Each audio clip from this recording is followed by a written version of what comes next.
Hey there, Improv Tipsters. Paul Valancourt here, and I am back with another improv tip. This week I want to talk about character refrain. Now, what do I mean when I say character refrain? Well, the character refrain is that little bit of dialogue or physicality or gesture that really sums up your character, that is like the signature or the logo or the crystallization of what that character is, how that character works. I mentioned it a couple weeks ago in a video that I did with Chris Alvarado, ding ding, right here, and I wanted to share it with you. One way that I sort of help my students become attentive to this idea is by an exercise called Scenes with Starting Positions. That is, I give the two players on stage a location to be in, and I give each of them a starting position. Maybe it's like this, or maybe it's like this, or just some sort of dramatic starting position to inspire them. Okay, from that, I want them to take some sort of internal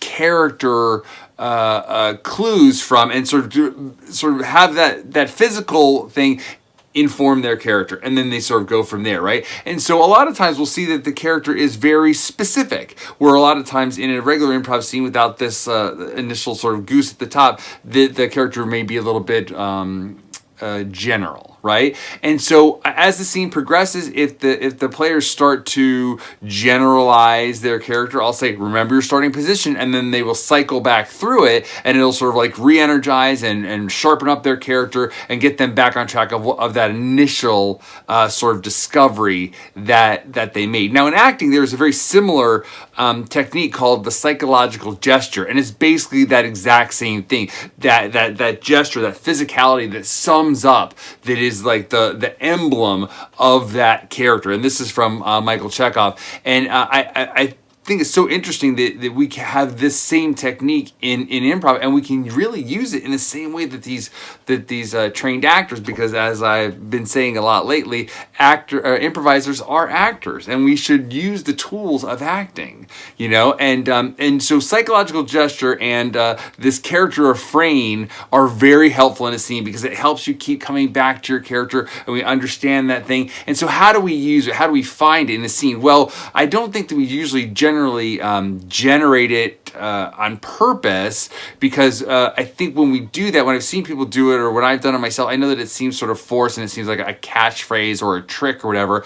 I will just urge you to this. I will sort of plant the seed of this character refrain in your heads, and I will urge you to just be attentive to it. When you are sort of in the scene and you're connected with your partner, and there's like that moment or that thing that they say, or that your character says, that really just rings. It just rings true to you. It sounds that bell of truth within you. Then hang on to that. Follow that. Lean into that. Come back to that. Cycle back through it again. See what it does for your character. Okay, so I think that's a really good, great tip. I use it in my work all the time. I know that some of my favorite improvisers use it in their work. Chris Alvarado and I talk about it, ding ding, in that video, like I said.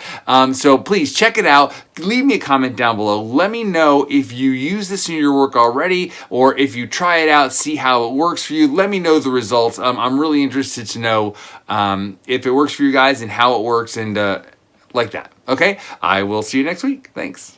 Hey friends, thanks for checking out the video, and if you want to hear a little bit more, check out one of these two quality videos. And if you haven't done so already, please subscribe and follow us on social media. All the links are in the description down below, and let me know what you would like to see an improv tip about.